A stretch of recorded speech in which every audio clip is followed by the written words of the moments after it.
identificó como tal. Lo que pasa es que creo que ni siquiera les permitieron acceder, ¿no es cierto? O sea, claro, o sea, el Papa esperaría que vayan los disidentes, sin embargo, no les permitieron el ingreso. Entonces, no colaboró mucho el régimen de Raúl Castro para que se dé ese encuentro tan esperado y también criticado, ¿no? Por muchos, de que el Papa le faltó reunirse con los disidentes. Si el Papa y el Vaticano en general hubieran querido reunirse con los disidentes, debieron haberlo hecho explícito al gobierno cubano con anticipación para que éste no les impidiera el paso, como finalmente ocurrió. En ese sentido, decir que ya estando en Cuba se les pidió pasar al frente cuando no había nadie presente, es tomar el rábano por las hojas. Finalmente, en todo caso, este es un papa que le hace honor al término pontífice, ¿no? Que finalmente en su origen era un término que hacía alusión a la condición de custodio de puentes que unían a la ciudad de Roma con otras regiones, y es un papa que, como se dijo en el reportaje, busca tender puentes y derribar muros, y escarmentar públicamente al régimen probablemente no fue percibido como la mejor forma de lidiar con el tema. El argumento del Vaticano es que el tema sí se tocó, pero en sesión privada. Claro, puede haber sido. Claro. Probablemente sea más eficaz. Y probablemente ambas formas de tratar el tema sean ineficaces. En cualquier caso, hacer aspaviento del asunto probablemente no hubiera hecho tampoco ninguna diferencia. Claro, también hay mucha expectativa de los temas a tratar con Barack Obama. No es la primera vez que se reúnen, ya han tenido una reunión creo que el año pasado en el Vaticano, pero muchos dicen pues que el cambio climático, la pobreza, Cuba, podría hablarse también, puede ser Siria, no la situación de los refugiados, lo que está sucediendo con los cristianos en el Medio Oriente. Son una serie de temas que pueden discutirse mañana con el presidente de los Estados Unidos. Bueno, una editorial, si no me equivoco, del diario New York Times decía que Obama recibía a su más importante aliado internacional y por eso fue hasta la base militar en la que aterrizó el avión que transportaba al Papa, cosa que es inusual, porque efectivamente en muchos temas de debate político interno la posición del Papa es más cercana a la posición de Obama. El cambio climático, el Papa ha dedicado su primera encíclica a ese tema, muchos republicanos niegan que el problema exista, ya no hablemos de qué medidas habría que tomar para afrontarlo. El tema de la relación con Cuba, la normalización con Cuba es algo que el Papa propició como mediador y a lo que se opone la mayoría de republicanos en ambas cámaras del Congreso. En fin, el tema de la inmigración, en donde la posición del Papa claramente es distinta a la posición de la mayoría de candidatos republicanos y en particular del que va encabezando las encuestas, Donald Trump. Aunque obviamente el Papa también tiene puntos de discrepancia con Obama en temas como el matrimonio entre personas del mismo sexo o el tema del aborto. Pero en el tema del aborto, las decisiones en torno a su legalización se tomaron mucho antes del gobierno de Obama. Y en torno al tema del matrimonio homosexual, la mayoría de la opinión pública en Estados Unidos está a favor. La decisión está ya tomada a nivel de la Corte Suprema. No hay mucho que el Papa pudiese hacer al respecto de cualquier manera.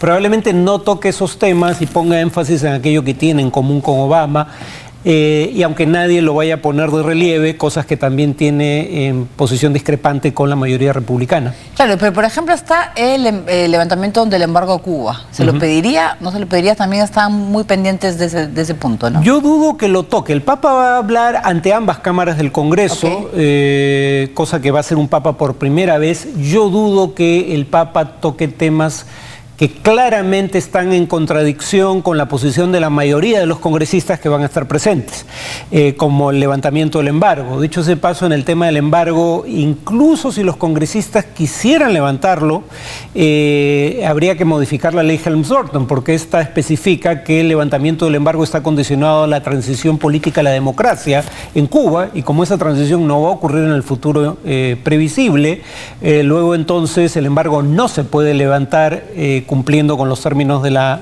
norma Helms-Burton. Entonces se puede modificar la norma, pero tampoco hay mayoría para eso. Dudo que repito, que el Papa, más allá de alguna referencia, digamos, general, toque temas tan específicos. Claro, pero también está el fin de semana, creo el sábado, se va a ir a Filadelfia. Y hablan que varias víctimas de abuso sexual estaban pidiendo poder reunirse con el Papa. Ese es un tema muy importante. Creo que en Filadelfia el representante de la Iglesia estuvo involucrado en acusaciones al respecto. Ese sería también una señal, un tema muy preocupante para la Iglesia católica, ya que los Estados Unidos han dado graves casos, ¿no? Claro, el tema de que haya sacerdotes pedófilos no es en sí mismo el problema, porque si cuando se producían las denuncias la jerarquía eclesiástica los hubiera denunciado, los hubiera retirado del sacerdocio y los hubiera denunciado penalmente, no hubiera sido cómplice de sus crímenes. El problema fue que cuando se planteaban las denuncias, la jerarquía eclesiástica católica de algunas diócesis de los Estados Unidos prefería pagar compensaciones a las familias y para callar el tema, y al sacerdote en cuestión, en lugar de retirarlo del sacerdocio, ya no hablemos de que vaya preso por sus crímenes, en lugar de cuando menos retirarlo del sacerdocio, se le trasladaba a otra diócesis. Y entonces el problema ahí es la complicidad de la jerarquía. Ese es el daño que tiene que reparar este Papa. Muy bien.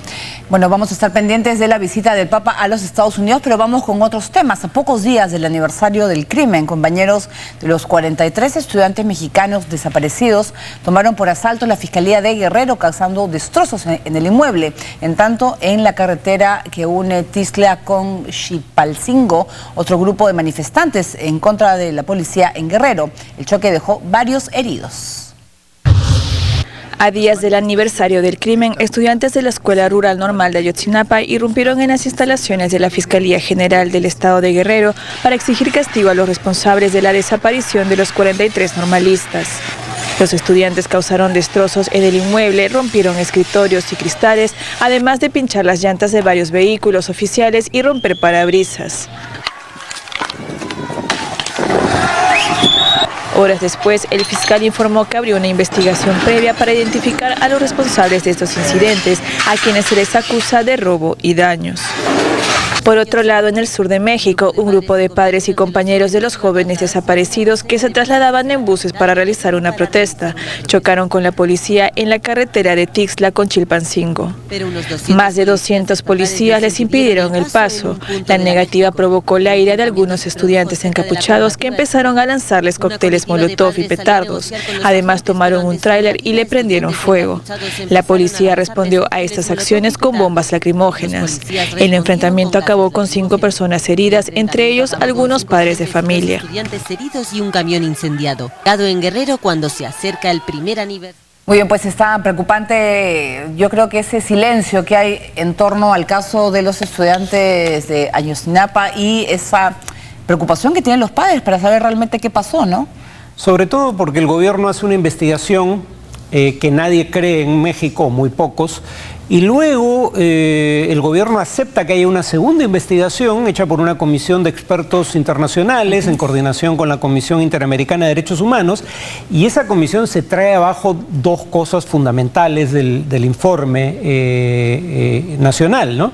Primero, que no solo eran autoridades locales las que estaban involucradas, que hubo cuando menos testigos de la Policía Federal y del Ejército que podrían incluso haber participado en los hechos, pero no se pudo establecer porque no se les permitió,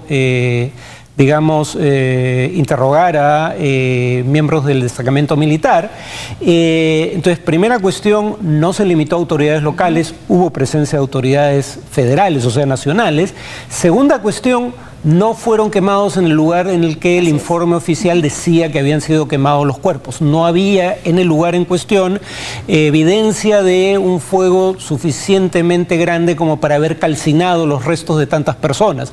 Entonces, ese es el problema. O sea, después de un año seguimos sin saber virtualmente nada sobre lo que les ocurrió. Claro, continúan las preguntas sin encontrar una respuesta adecuada. Bien, vamos con otros puntos. El real brasileño traspasó la barrera de los 4 reales por dólar y se derrumbó hasta un nivel mínimo en toda su historia. La moneda cayó al valor más bajo desde su implantación en 1994, presionado por las dificultades que encara el gobierno de la presidenta Dilma Rousseff para poner en marcha un plan de recuperación económica. En lo que va del 2015 el real ha perdido 33% de su valor ante la divisa estadounidense. Analistas esperan que la moneda brasileña continúe perdiendo valor y ante el dólar, y algunos incluso anticipan caer a 5 unidades por cada billete verde.